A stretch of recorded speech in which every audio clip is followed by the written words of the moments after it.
Welcome to this video where you'll learn how to create a feedback set, an essential step for starting a feedback session. To begin, use the green button or navigate to the My Feedback Sets menu and click Create New Feedback Set. Start by giving your feedback set a meaningful name. This name will be visible to your students when they join the session. Next, add items that will focus your students' observations and help them provide meaningful feedback. These items can be questions or statements, and it's best to keep them short so they are easy to understand. Then, choose how you want your students to respond. You can select from a text field, multiple choice options, weighted responses, or a simple yes or no format.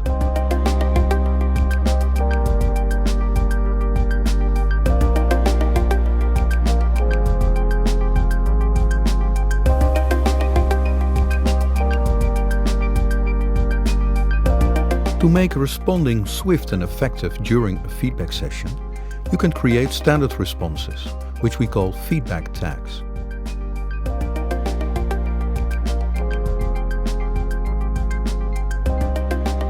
If you'd like, you can preview your feedback set to see how it will appear to your students.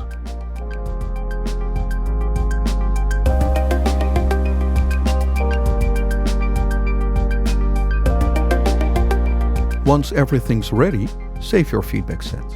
It will be available to use when you want to start a lesson.